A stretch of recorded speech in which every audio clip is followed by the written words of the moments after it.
Good morning, everyone. It's Richard and Kelly back with episode 4 of Superpower Logic.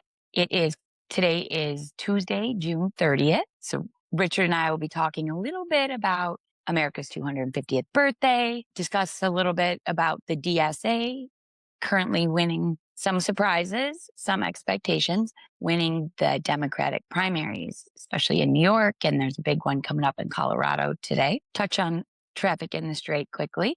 And then at the end, or towards the end, we will discuss America's 250th birthday, a little bit about maybe how we got here, what's working, and what we need to work on. So welcome to episode 4. And here's my co-host, Richard. Thanks, Kelly. Happy 250th. It's a little bit early. Looking forward to the long weekend. I've got my 4th of July shirt on early. Probably going to wear it every day for the rest of this week.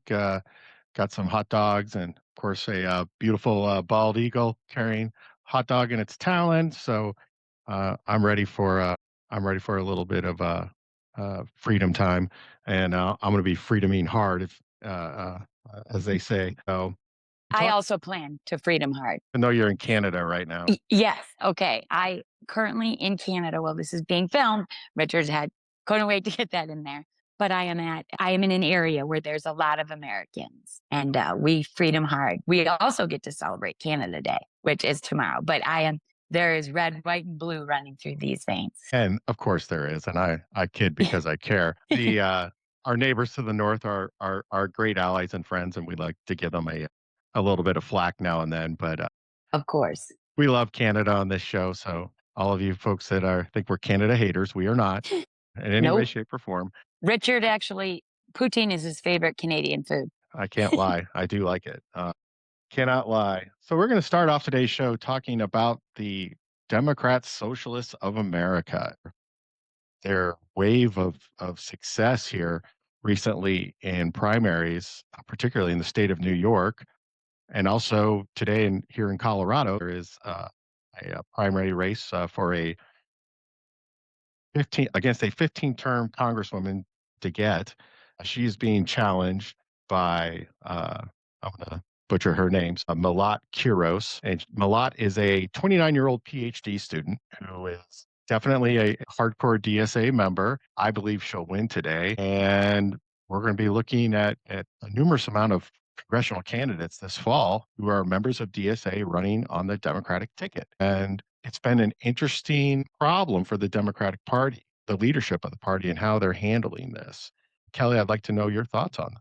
Yeah, I think it's really interesting because I look at the Democratic Party. And I look at the Republican Party too. Both of, when we talk about the parties are the reason I'm an independent. But it seems to me that some of the top leadership, I don't know if they didn't see this coming, didn't consider it a real threat to their party, but they've made it pretty clear for the DSA members. I'll just read a quick quote from the DSA's X account. What DSA represents is a real contrast to Democrats who have run the last couple of elections on fear. So it's interesting that whether the party leadership didn't see it coming, didn't take the threat seriously, or just doesn't know what to do.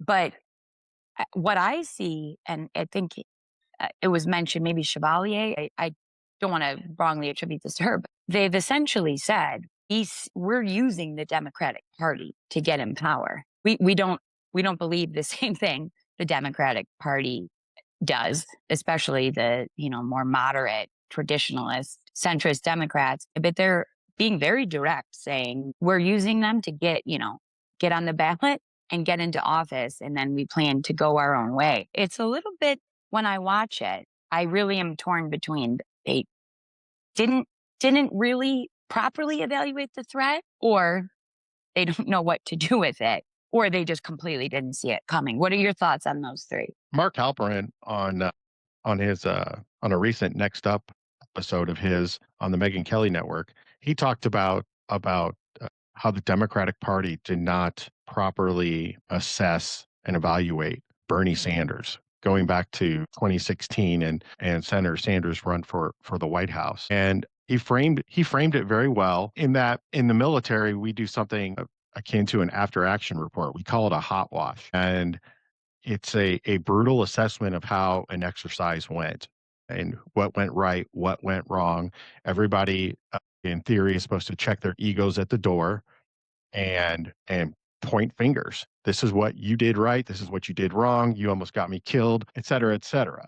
To And learn, that's how to you learn and learn and improve. improve. Yeah. Exactly. And so the Democrats after 2016, they never really did a proper hot wash in Mark's opinion, and I agree with him. Mark said that Bernie basically that after 2016 and 2020, the Democratic establishment basically thought to themselves and said, "We survived and no more Bernie, will move on." Bernie's still around and people still talk about Bernie maybe running for president in 28, even Yes. despite his age. Um, and I agree that the Democrats never properly assessed the Bernie Bros, that movement, and And what they represent. what What they what represent. they're Also, but yeah, also what they're asking for. what we're seeing now with the DSA, I think, is are people are people rejecting? Is this like blue MAGA? Are they rejecting the establishment Democrats, or do they really believe? Yes. Do they really believe that there should be housing for all, Medicare for all, open borders, abolish ICE, open prisons? Like You know, there's some crazy the Israel ideas. shouldn't exist. Israel shouldn't exist. I'll touch on the Israel part later. I think those are fascinating aspects of how the DSA came to prominence. And I think it's a mixture. I do agree with Gustavo Gordillo. He's the vice chair of the New York State DSA. To what you were saying earlier, he said it that we're just using the Democratic Party as a vessel for to get on ballots. And there's disagreement. John Fetterman, Senator Fetterman from Pennsylvania, he calls Democratic Socialists the dirtbag left and says they should start their own party. Senator Adam Schiff from California says, I quote, "I'm not afraid of new members or new ideas in the party. I welcome it." And those are two prominent Democrat senators from very important states in the party. The Democrats have a real challenge on how to do this. This is really highlighting the friction in leadership and the fact that they really don't have a party leader at this moment in time to deal with this. So I think it's a mix. There's people who really believe the DSA message and treat it as the Bible. And there are people in the DSA, I think, who are just sick and tired of the Democratic establishment and what they did to Bernie in 2016 and 2020, and that some of this is a revolt. And I think there's a third faction of dumber young people, to put it bluntly, who think that free stuff sounds really good to them. And it'll be Yeah, and I interesting to think, see how this all plays out in November because not a lot of people vote in these primaries. yes, that And was what I was just about to say. The way, especially in New York, the way the primaries are, there's been throughout the years, people will say that ballot access can be an issue in New York and just getting on the ballot. There's a Some folks will complain there's a pretty high bar to, you need X number of signatures. It varies based on the office and the race. But um is that true for in both parties? yeah, it's a state. Okay. Yeah, for seat to get on the ballot for X seat. I believe that that's the case. So New York also, the percentage of people that voted in these primaries, it is super concentrated amongst non-native New Yorkers, like the primary we saw in New York City. If you look, so non-native in New York City, non-natives, and very activist. The people that this isn't just your average Joe going in, but that come November, right? The these will be the options. These are the Democratic Party. The Democrats, this is their only candidate. So does it suddenly make the Republican look a little shinier? Because 2/3 of Americans want to be moving away from socialism. That was just a quick number I saw. Don't approve of it. Like you said, there's some really activist younger children or young. I call them almost children that are very aggressive and don't maybe haven't thought through finances of how socialism works. Because as Margaret Thatcher said, the problem with socialism is you eventually run out of other people's money. So, it can't last forever.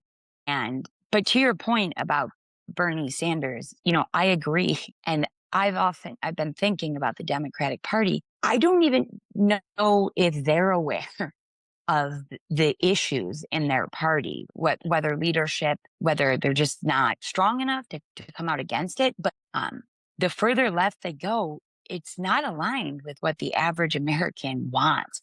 Some of these people, like we know closing the border is what, like an 80-20, 90-10 issue in America. Yeah, you have these candidates coming up and you'd figure that would be saying, whoa, we can't, we can't run a candidate that is for open borders. Like, that'll kill us. That being said, in New York, New York has been a supermajority Democrat since the Republicans lost the Senate in 2018 election. So since 2019, supermajority Democrat, and things changed.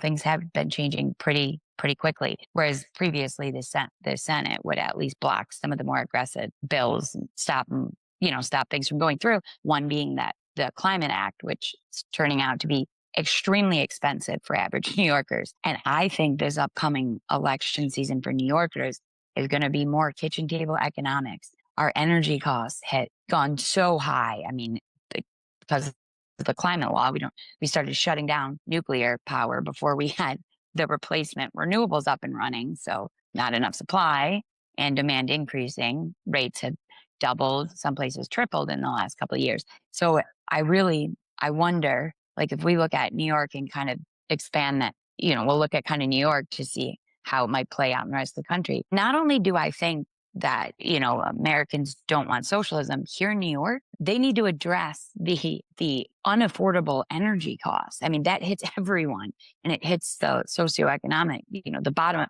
socioeconomic ladder the hardest actually. And I wonder how this is going to go in this upcoming election, because when this last gubernatorial election, Lee Zeldin only lost to Kathy Hochul by a couple, 2, 3, maybe 4 points. But it was certainly a lot closer. Everyone was very surprised. So not only now coming up, Hochul's running again. I'm thinking that it might be a wake up call for some in New York. That being said, it is kind of like blue MAGA, right? Very populist. But the reality is socialism, it has never worked. It has never worked where it's been tried. So I hope I believe the average American is smarter than this. You separate out the activists, the kind of far left. What are your thoughts on that? Well, I think that it has to be noted when you look at the DSA movement and where they found success. We have to take note of where those places are. You have Yeah. New York City and Seattle with socialist mayors.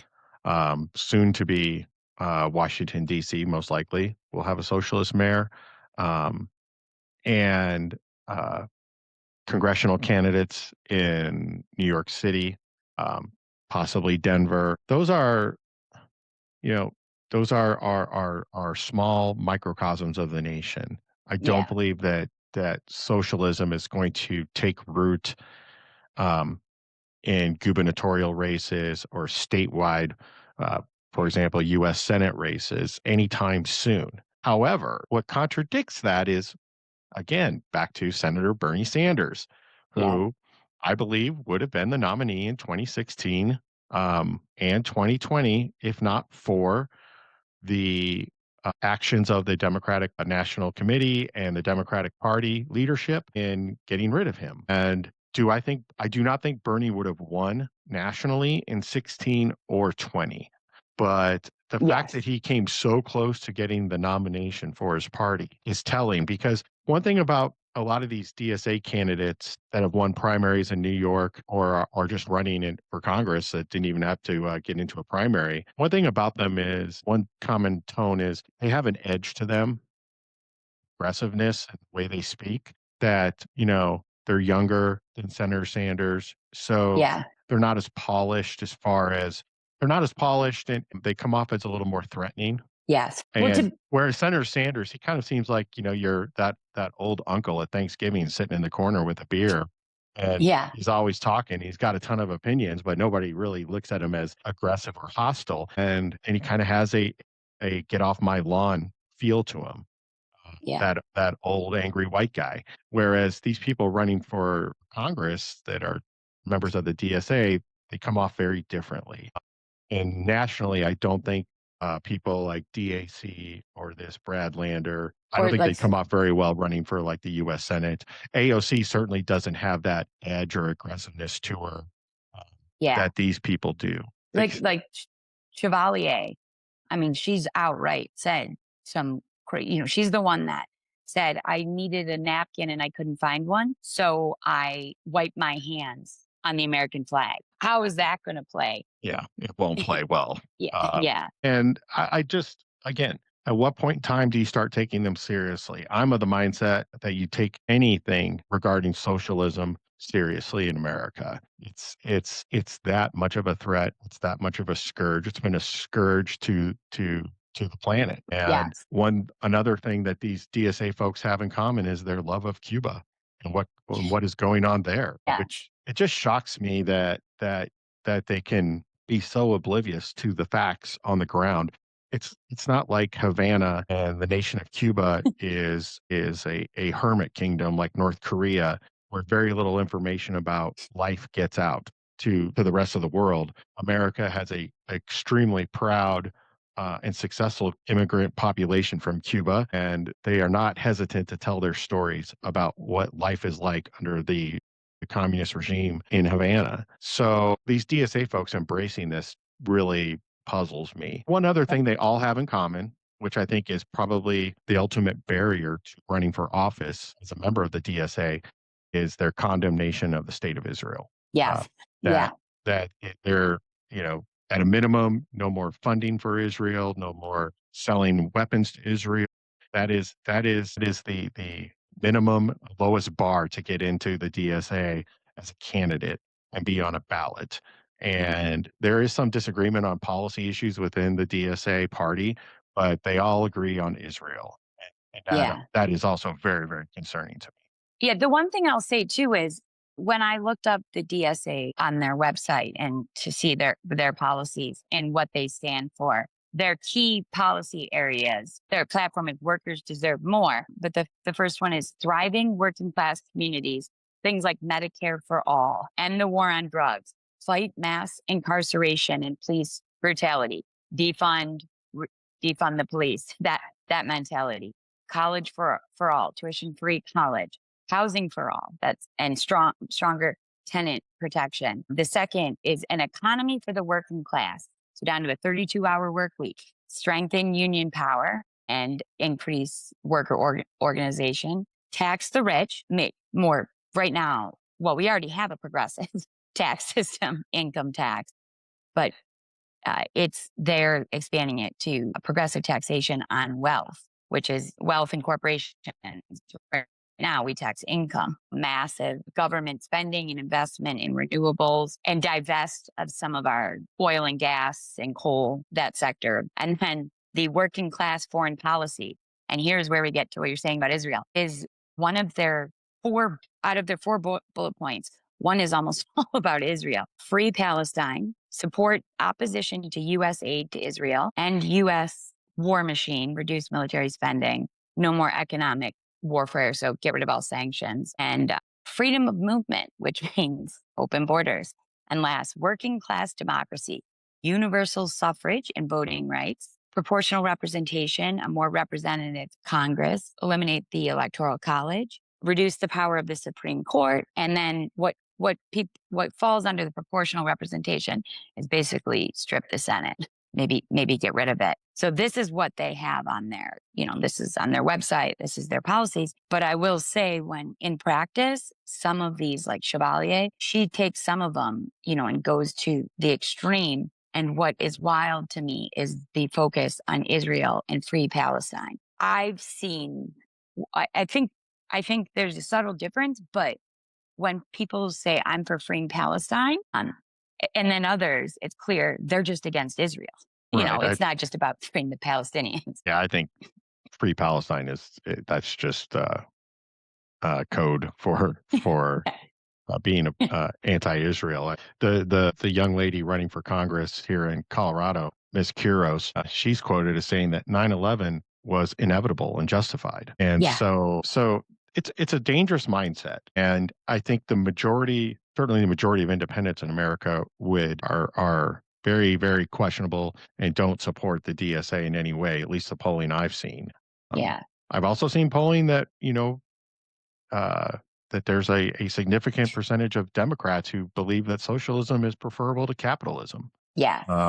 which is very troubling to me. And I'm not exactly, I'm a little skeptical of polling, Yeah. and it's certainly how it's done in the last several election cycles, particularly the last three presidential races. That being said, I think the DSA and where they're having success is symbolic of the blue red political divide in the country, and that we don't talk about it enough, but it's really an urban versus rural mindset. Yes. And I don't believe that anybody from the DSA is planning on running for Congress in Western Nebraska, for example, anytime, Yeah. or running for Congress in Wyoming. And so as this train goes down the tracks, again, I really believe it's important to take what they're saying seriously.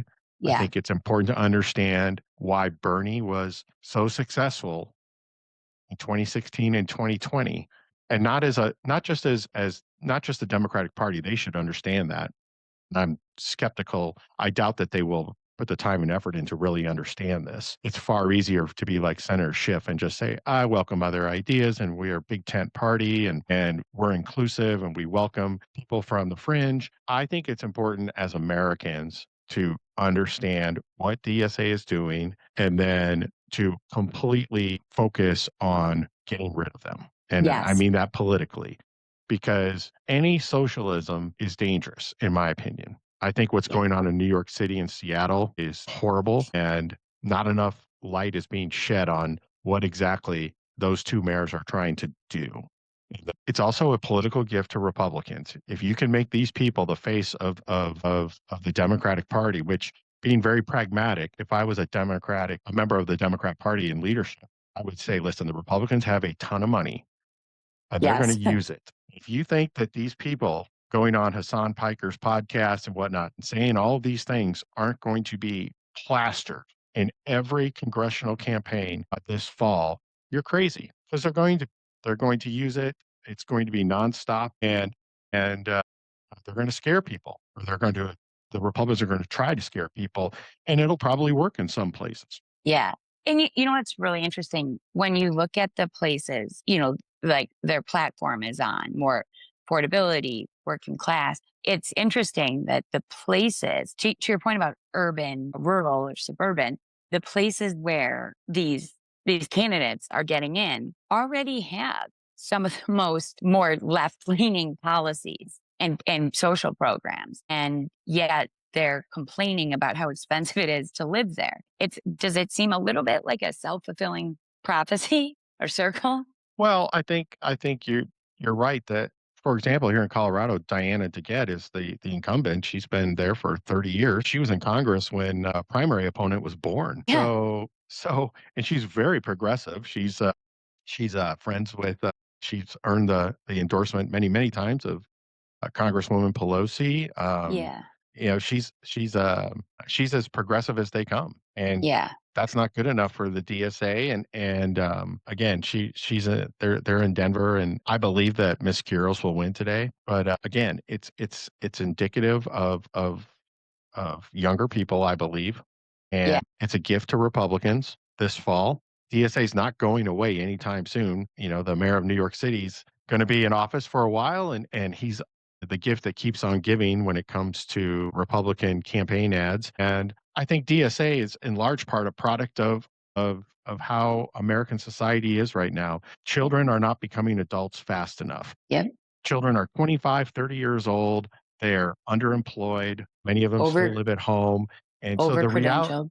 yeah, over-credentialed. Uh, uh, Many have useless degrees, but they're not becoming adults fast enough. Yeah. One of And the they're reasons that socialism really thrives is that people believe the BS of it. But when you're 28 and you have two kids and a mortgage and a job, and your spouse has a job, and the realities of socialism kind of hit home pretty quickly, Yeah. and that it doesn't work. But when you're not becoming an adult till you're 30, you have 12 years to vote. Yeah. Somewhat of a moron, and they are. And I Yeah. really believe that this is part of the momentum behind the DSA is underemployed young people Yes. and that just don't have common sense and haven't lived in the real world. Yeah. To your point about that, that we know that kitchen table issues resonate with the average voter. And they're on to something. Like the point you were making, it's important to pay attention to this, right? Because they're on to something because people do feel like costs are too high, right? Affording a home, if you can afford, right? So it would be wise, all parties to pay attention and make sure. And even the current administration is on top of that and not ignoring the kind of the root causes or dismissing them, where suddenly these DSA candidates might be the only ones talking about affordability and whatnot and become the more attractive candidate. But I agree. When you have a kid and you're working and you're busy, you just don't have time for a lot of that.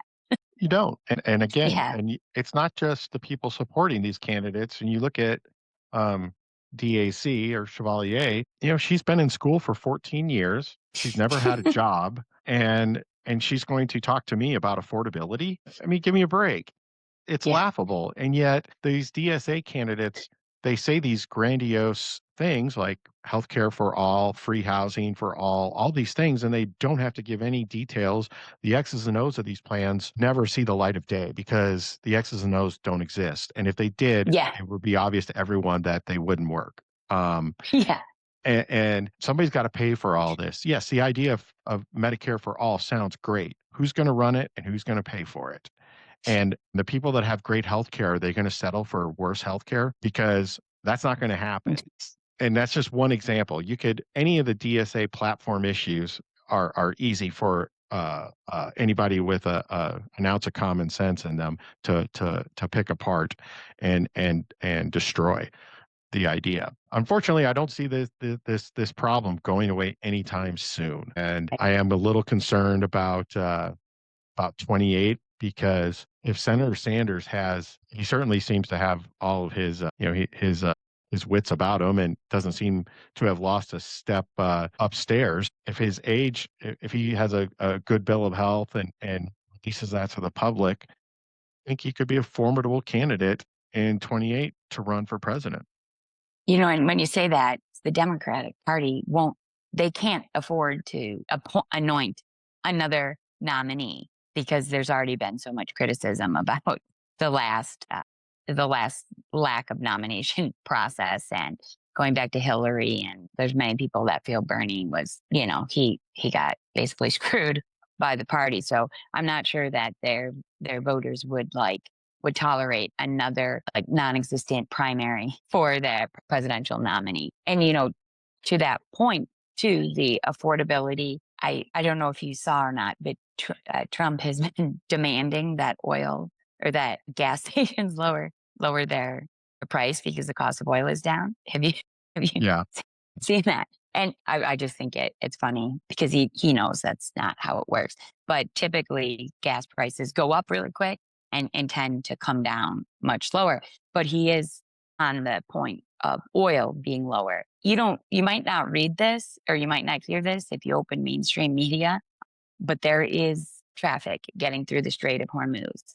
One thing that frustrates me a little bit is it's almost like we have like Iranian cheerleaders here in the US and in the mainstream media because they will anything that the regime out of Tehran says, they will regurgitate like it's absolutely the truth. And do you know how many times we heard the strait is closed? Well, it's been wide open. Yeah, I think that with each passing day, the Strait of Hormuz becomes less and less important. Yeah. And again, the bad part about making grandiose predictions, whether you're a member of the mainstream media or in politics or in sports, is that eventually your prediction is either true or false. And when Yeah. this all kicked off, there were a lot of people talking about the price of oil going to north of $200 a barrel, and I believe it's, WTI crude and is around $70 right now. I haven't looked at the price this morning. Brent crude is around in the same neighborhood as WTI crude, and it's interesting to me because if anybody in the world has the resources and the means to make something irrelevant, it's the Gulf Coast countries. And if they want to bypass the Strait of Hormuz and build pipelines to get around it, make ports in Oman on the southern side of Oman more accessible, larger, they can do that and take away any leverage Iran really has. I think also, not to defend the media too much, but I think there is a certain amount of fatigue that the American Yeah. public has with Iran at this point. It's Yes. it's it's really been Groundhog Day. I don't think anybody really believes that there will be a deal. I don't think the president believes there's going to be a deal. The Iranians are not good faith negotiators. They break the ceasefire, we bomb them. A week later, they break the ceasefire, we bomb them a little bit. It's really, I think, exhausting to the American public, and the details of what's going on are important to wonks like you and I, and probably to the majority of our audience. That being said, Iran's going to take time to play out. I think it's difficult for the American public to not have some type of playbook about how it's going to look going forward. I'm still very much of the belief that there is a more of a covert plan of action moving forward that will possibly affect regime change in Iran. We'll see, but I don't think it's off the table for some type of covert action inside Iran to end all of this eventually. And, to your point about the straight, once that card was played, that's it will that's it. You play it. The hand is never as powerful again. It's Right. always diminishing returns. And we've already seen massive investment in alternatives. Like the UAE will be 100%. Uh, they're going to build out the capacity to be 100% um, non-reliant on the actual strait. And that was already in the works, before. And like we've already seen now, you don't hear necessarily about a lot of this, but UAE is already exporting a million more barrels per day than they did this last year at this time. So there is some hope and optimism, and there was a lot of people screaming $200 a barrel. That we're good. People are going to be locked in. Their flight restrictions, all of this, and it seems like every time we make it through, we survive these crises. Right? There's a lot. Everyone's predicting this is going to be horrible. Going to be lines for gas like there were in the '70s, and obviously high energy costs lead to increasing costs of everything. Right? So this administration, I will say, um, they have seemed to remember that and been trying to focus on doing what is necessary, releasing our reserves. I mean, not to mention now there is more oil and gas from this Western hemisphere, South America, North America. We may see a world where it goes for a premium, or maybe the other way, anything coming out of the Gulf for a little while will price in, the risk will be priced in. And we know it's a fungible commodity, it's a global commodity, but I I think there's something to the method and how it gets there. Or suddenly there's just more demand for our things coming from this side of the world because it's safer and more reliable. And to that point, all of this does set us up nicely going forward, because that the strait, there's no more threatening closing that. We're seeing alternative sources becoming more valuable. And we probably just sped through. We probably just made that happen a lot faster than it was happening. And so we've effectively removed some of um, Tehran's ability to project power and fear, You know, I think disrupt. I think you made a great point about Tehran playing their one hand, the one card they had. They played it early. Um, and it's, again, it's just not factually true that Iran has militarily closed the Persian Gulf. It's far more the will of people are going through it, not at the rate they used to, but if companies are choosing not to enter because there is some danger, and I'm not Yeah. saying there isn't any danger, Yeah. but for Iran to effectively close I said the Gulf, I meant the Strait. For them to effectively close the Strait of Hormuz, they would have to be able to deny the U.S. military's ability to influence that, and they don't have that No. capability. U.S. military aircraft fly over the Strait of Hormuz with impunity. Nobody's threatening them, and if there are threats, they're minor for the And most part. And that's again, it's just Iran can't project that kind of power to control the Strait of Hormuz and that large of a body of water. yes, And it's wide. it's People, wide. Yeah, it's a very large area when you're talking about military control. And when you don't have a navy and you don't have an air force, yeah, that makes it really difficult. Iran has some obviously some anti-ship missile capability and not much, but still some mine laying capability. But those aren't means of control. Those yeah, are more anti-access area denial type weapons. And so, and people just say Iran controls the strait, and they say it relatively interchangeably without going through the details. It's one thing to control the strait militarily, which Iran does not do. It's another thing when shipping companies and insurers don't want yes, ships going through the strait. yeah. That's a whole different thing. And Uh, Oman put out a statement saying everyone's free to pass. They did it in conjunction with the IMO, the International Maritime Organization, and in coordination with the U.S. forces, and said, "Hey, everyone's free to pass to come through here." And that's where you have seen a lot of ships. Now there's still pestering going on, some incidents, but like you said, we just go back in and bomb them. yep. Wherever they fired from it, and maybe we end up tolerating a little bit more tension and disturbance. Do you think that do you think that the World Cup has any impact on the negotiations and what the next chapter in this drama? Do you think the World Cup has any impact on that? I'm kind of the belief that if we were to really start hammering Iran again, we wouldn't do it until after the World Cup is over. Interesting. I hadn't thought about that, but it would be a maybe a not a good look, right? While so much attention is on us, Well, that's we interesting. did accomplish a first. A country, Iran was playing a game in America, That and we is were true. bombing their country. So I think that was a World Cup first. Yeah. So Yes. anybody that said the World Cup would be boring in America, Yeah. And you know what? My favorite is, speaking of the World Cup, all these videos going around of the Europeans going to Costco and Walmart like it's a museum. yeah, I think they were British walking into a Bass Pro Shops somewhere in the South and just losing their minds. They were so blown away. And of course, just looking at the gun section was great to see their faces. And Yeah. it's great to see the narrative about America for some Europeans changing. And again, I think so much of the world views America as New York City and Los Angeles and and By our you own know headlines, right? By our by our own own. headlines. It's a shame.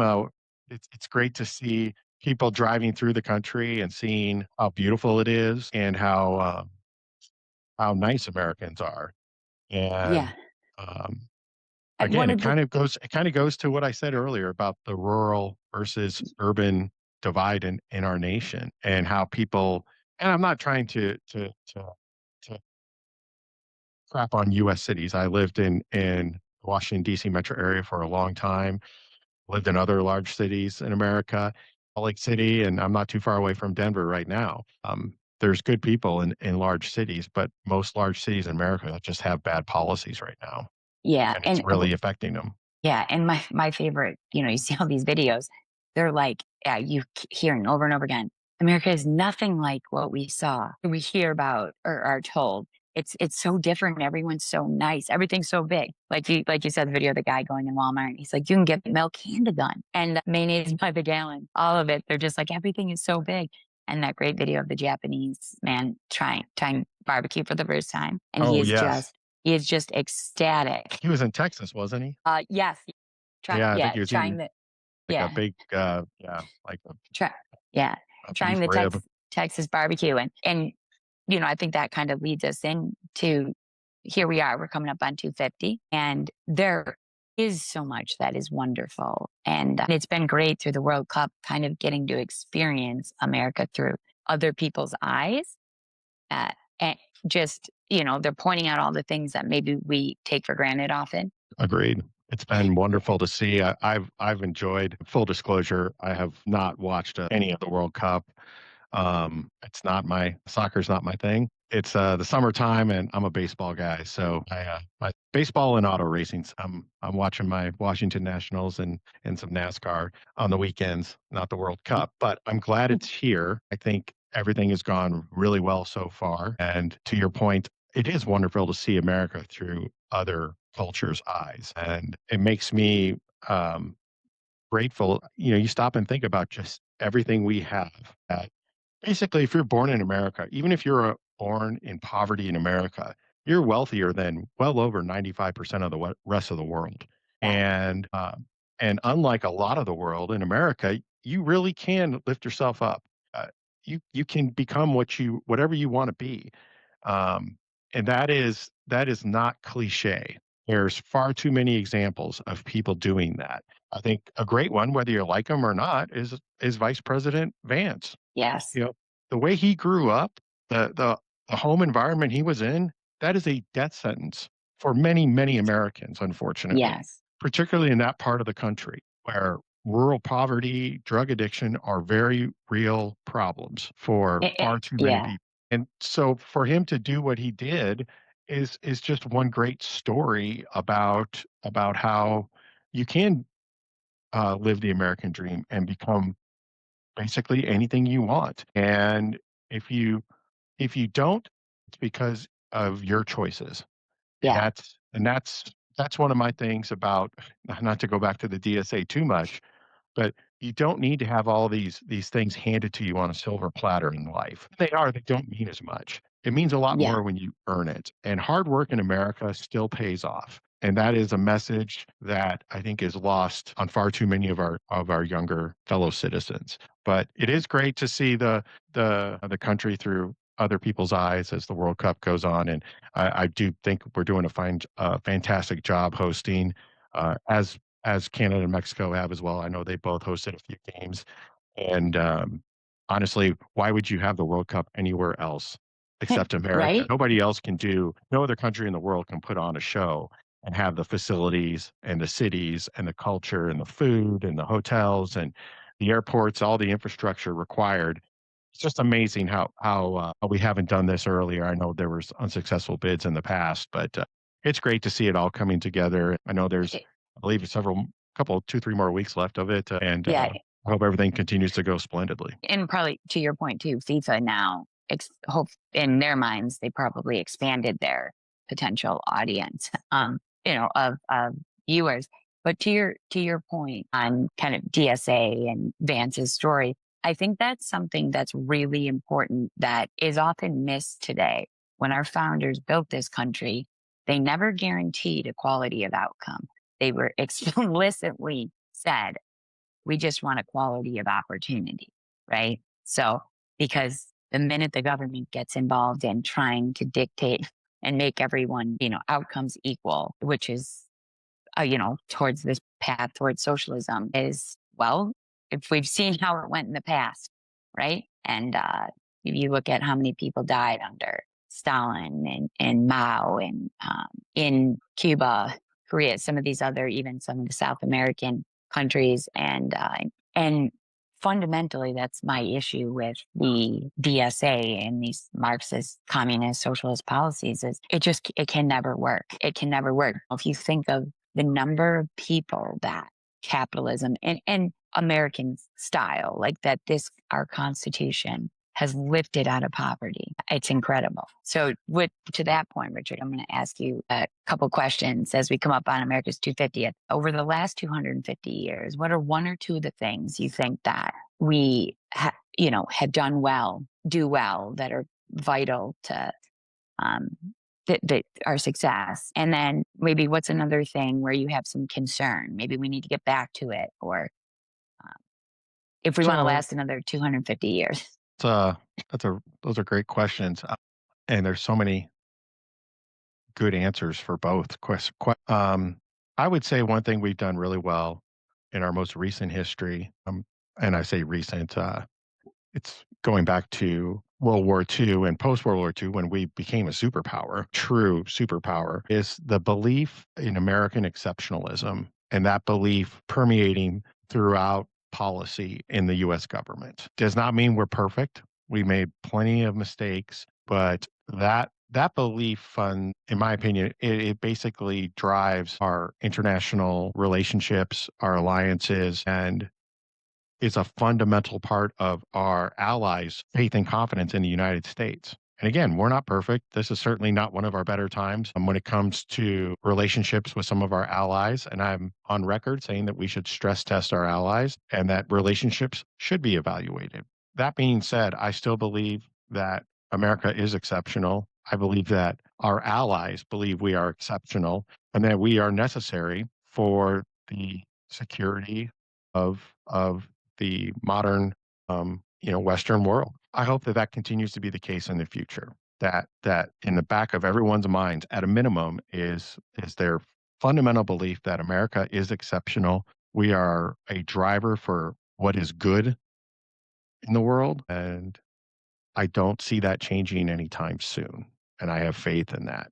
To your second question, I think we need to be far more clear in black and white when it comes to I actually have two answers to your second question. My first answer, we have to be more black and white about our commitments and what we will and won't do around the world. Okay. Can you And give an example a little bit? I can, and that is Taiwan. If we're serious about Taiwan, I think we need to say it. I think we need to put U.S. troops in Taiwan. If the policy of the United States government is that if the People's Republic of China attempts to invade or initiates military action against Taiwan, that we're going to defend Taiwan, I think we need to say that Okay. publicly. I think we need to put an embassy in Taipei.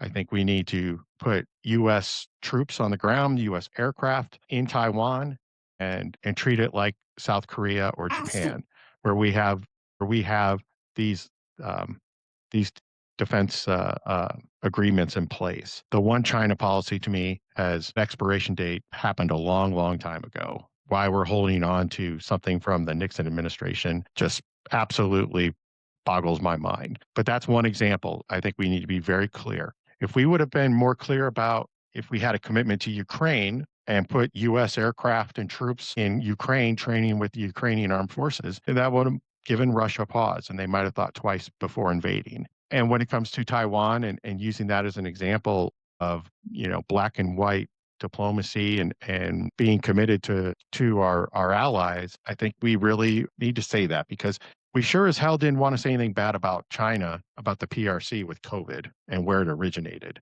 There's still people in Yeah. government who don't want to say that. So we're covering for China when a global pandemic came from their lab, which we funded. And I'm supposed to believe that somehow China's this big bad guy that we're going to fight if they invade Taiwan.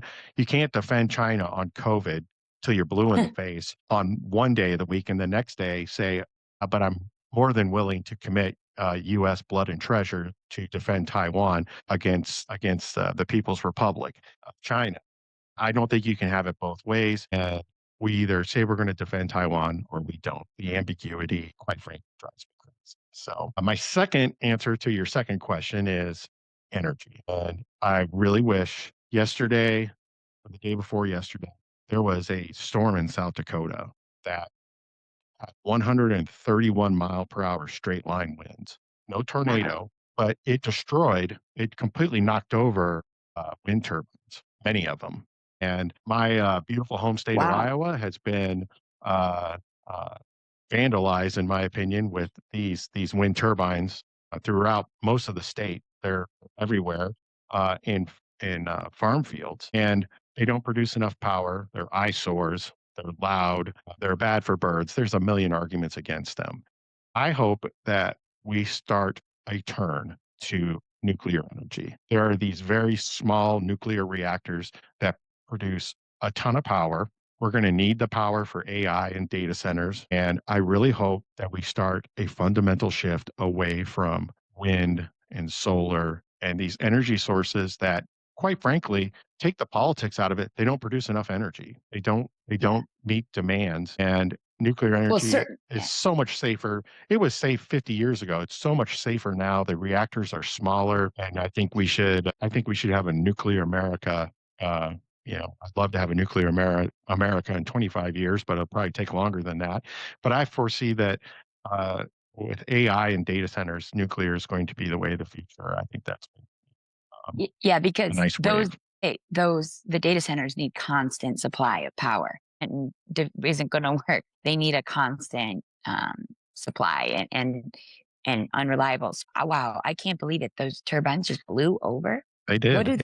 do you know what they wind rate those for? I mean, I'm really putting you on the spot there. Well, I mean, it's happened in the past with tornadoes in the Okay. Midwest. But yeah, Yeah, and it's a real problem. They're not popular uh, in the in many parts of the country where they're located. Yeah, it so seems. I really Yeah. think our energy independence is a huge part of our future in getting to 250. Yeah. And it seems to me it's so interesting because maybe there's certain places where it makes more sense. Like I know in Texas now, Texas probably has the most advanced grid, and they got kind of caught with their pants down a few years ago when they had a bad storm and temperatures dropped low. But they've diversified there in those open plains where it's sunny all the time. I know they have some solar and wind, but it's not destroying any. Like here in upstate New York, we're losing prime USDA prime farmland, and they're in some forested areas around it, and they're clearing them and they're putting solar panels. But unfortunately, with the climate up here, the biggest draw, especially in the cold, and that's more of a threat because we get really cold temperatures, is like the hour before the sun comes up. So in the winter, so sometimes they have a lot of these. They're popping up along the Thruway 90, and you drive by them and just fields of solar panels completely covered in snow. And I'm like, maybe we would have been better off if we stuck, you know, to the farm. And I'm not an energy expert, but it might make sense in some places where you have Yeah, these alternative forms of energy. If solar worked great, I would be all for it. But yeah, I know out here in northern Colorado, one of the real threats to solar is our hailstorms. And yes, we get some pretty intense hailstorms, and insuring solar panels are expensive. And when they get hail damage, that's yeah. not good for your insurance rates, and replacing them is obviously very costly. It, Again, it, go ahead. to your point, you make an important point there. We should get the politics out of energy. Right? We all need energy. It shouldn't be necessarily a political thing. Uh, Yeah, again, Here in New York, we ban fracking, but 5 minutes down the road in Pennsylvania, they do it, and we're just pulling natural gas from there. We're just yeah, paying a lot more. and it's for me, I'm all for like electric cars. I think Tesla is one of the greatest car companies in the history of America. And if more people want to drive electric cars, that's great. I drive a hybrid vehicle and I love it. We love it. It's amazing. It gets great mileage. An electric vehicle is not for us because we take road trips, and Yeah, sitting there for 45 minutes charging the car is not practical for our lifestyle. That being said, I understand it is practical for a lot of people, but if we're going to have a lot of yeah, electric vehicles, we need to have the power to charge them and support them. So to your point, we all need energy. And I don't think many Americans' energy requirements are going to be going down. They're only going to be going up as we move forward. And that infrastructure needs to be in place. And I hope it starts, I imagine it would start at the state level, but you just can't put in nuclear power without, federal regulation and oversight. And so I'm hoping that's yeah, something that our future looks like yeah. from an energy Eh, perspective. I know this administration is working on uprating. There's a bunch of technology because many of these nuclear plants were built decades ago, and the technology is improved.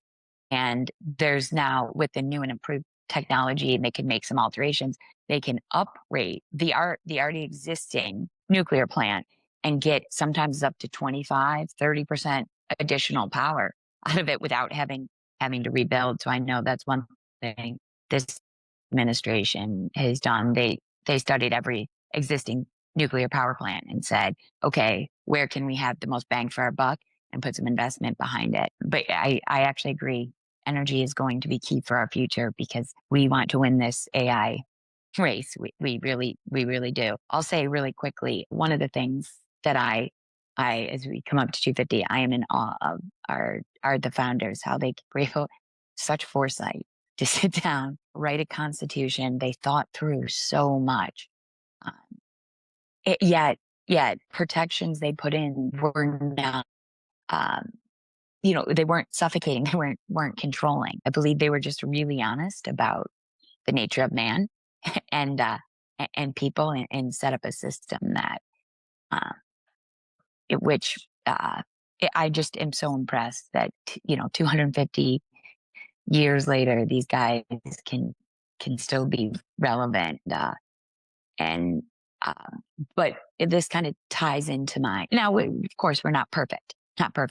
But the other thing I'm really impressed with is the ability of the American people to course correct as we go through.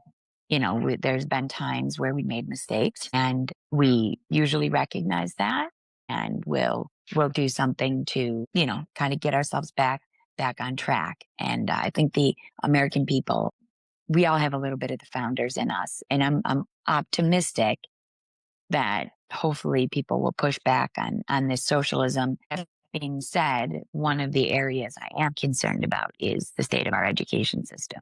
And if we want to last for another 250, we've got to, and this will be a topic we'll go into in greater detail another time, but all of the founders knew and understood that an educated and virtuous and moral, that Adam said this Constitution was wholly written for moral and virtuous Christian people, and that this idea, respect thy neighbor, that those sort of virtues, but also understood that we needed to be taught to get this equality of opportunity.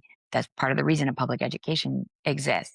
But we're no longer just we're failing to teach many kids to read. We know that is so important. Read, write, and just do basic math. And we are failing them. And it seems like everybody will admit that, but we're not doing much to change it, right? Okay, what are we doing? I read some papers from 1983, 1993. The one from 1983 was A Nation at Risk. And it explicitly laid out. It said, our failure to teach reading and our failure of our education system, they said, you couldn't devise a better plan if you were an enemy of America and wanted to crush us. You couldn't come up with a better plan, infiltrate the education system and stop providing, stop teaching the kids to do what they read, write, do math. And that warning is now decades and decades old. And again, 1993, other explicit warnings. And yet we really don't seem to be doing much about that. And this actually ties into a bigger concern I have about the socioeconomic gap growing. Unfortunately, in my opinion, it's just my opinion, but like you mentioned, America is a place where really anybody can succeed if they try, if they work hard enough. That the education, a solid education, makes that wholly possible. And right now, there's many people that can afford to send their kids to a private school or a better school district, but those that can't. And we will see a bigger growing gap between the haves and have-nots. And that will lead to a lot of unrest, I believe, like we're seeing. So I don't fully have the answer to that yet, but I truly believe that is one thing we really, really, I think about it a lot. No question. Education is the foundation of our future. I don't think anybody could argue against that. It's Yeah. an educated society and just the basics, which we are failing in so many parts of the nation to even do the basics. And yet we're still moving forward and being prosperous. But that's where that gap comes from because those that aren't educated well eventually get the gap grows and they just get completely left behind. And Yeah. so And I that puts a agree burden with what you're saying. and that puts a burden on other parts of our system, prison system, law enforcement, In 1993, it was actually Department of Justice did a long-term study of ways to reduce recidivism with juveniles. And they did it in juvenile centers across the country. They picked a few of them. And one of the most effective ways to reduce recidivism was to invest in reading intervention. Many of these kids that were in the system, you know, if they're in the juvenile detention system or in the court system, they're captive audience, and we know why they're there. So they did study again sites all over the country, long term, that control um, and even at the same facility, they controlled. Half the group got reading intervention. And these were kids, they had come through schools. That legally you have to be in school. So it's not like they have never been to school. The other in the control, they would not get this specific reading intervention. And the conclusion was for every dollar invested in reading intervention, it saved $1.75 on the other end in reduced recidivism. And it relates to education because it directly challenged, as part of it, challenged and said, we have to get back to teaching reading the way we used to, because we know kids, if they can't read and they start to struggle in school, if they're not by third grade, if you leave third grade behind, there's like a 10% chance. If you leave third grade without the ability to read, there's like a 10% chance you will catch up by the time you get through school. And those are the kids that highly correlate to either dropping out, getting in trouble outside of school, feeling disconnected. They really dislike school.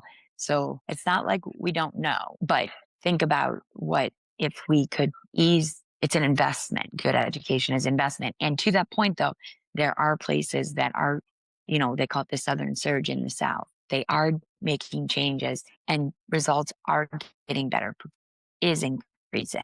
So it's not that it can't be done. To that end, I am optimistic, but I just believe that we do live in such a wonderful country, and I want every American to have the opportunity and the option to be whatever they want to be. And to your point, I think about the founding fathers, I think that's why DSA is such a threat. Most of their Yes. platform takes down fundamental structures of our government, the Supreme Court, the U.S. Senate. Those are wonderful institutions that our founding fathers created and have Yes. been an important part of our nation's success. And so, yeah, it's unbelievable to really understand their wisdom and how they were able to write documents that have withstood the test of time and for the most part are still revered by Yes. Americans and Yeah. not probably not enough Americans, but the Constitution still means something to I know to you, it does to me. Yeah. It's what the president, it's what members of the United States Armed Forces take an oath to support and defend the Constitution. That's a powerful statement, and I think something we should all think about this weekend is just to be grateful for those men. They weren't perfect. America Yeah. has not been Yeah. perfect. It will not be perfect ever, but Yeah. to really, really Well, appreciate what this country means and what we have all benefited from being Americans. It's the greatest gift we will ever receive, being born in the United States of America. And if you don't believe me, go to any other part of the world, particularly the bad parts of the world. There's hundreds of millions, billions of people in the world who would risk everything to come to America. And that really, for me, says it all. yeah, and I think to your point, yes, we should be reflecting on all that and thinking about them. And I heard this somebody say once, what makes America great? America is so great because we are full of ordinary citizens, ordinary people doing extraordinary things all the time. And you look back to like World War II and the role that these young men did storming beaches, and it is incredible. It is. We're incredibly fortunate. And again, I plan on freedom eating hard this weekend. It's going to be a great time and going to have a few cold beers and some hot dogs and brats and burgers and all the things. And there'll be some fireworks and it'll be a great time. And I'm looking forward to to what the next 250 years of America look like. I won't be around for all of it, that's for sure. Neither will you, but we're hopefully going to leave this country and planet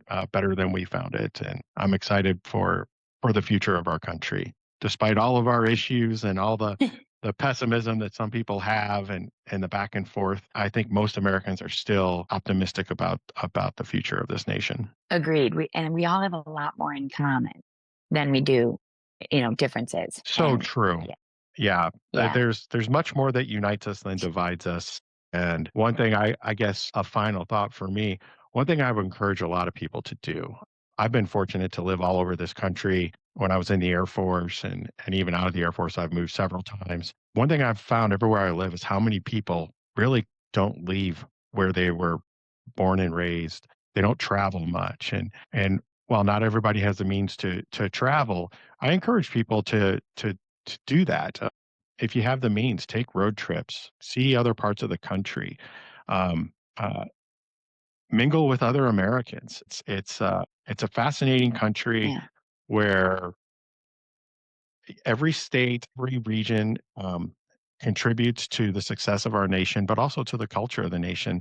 And I love experiencing new things in American culture. So next time you're flying over a flyover state, maybe plan a trip to it, and you'll be entertained, as we've seen with all the World Cup tourists and their road trips and their yeah. adventures around the country. Agreed. And if you want to see some ideas, follow Sean Duffy on his with his family's great American road trip. Yes, great All point. right. Well, everyone, God bless America and this republic. God bless America. Thank Have you a very much, happy everyone. 4th of July. Happy 4th of July.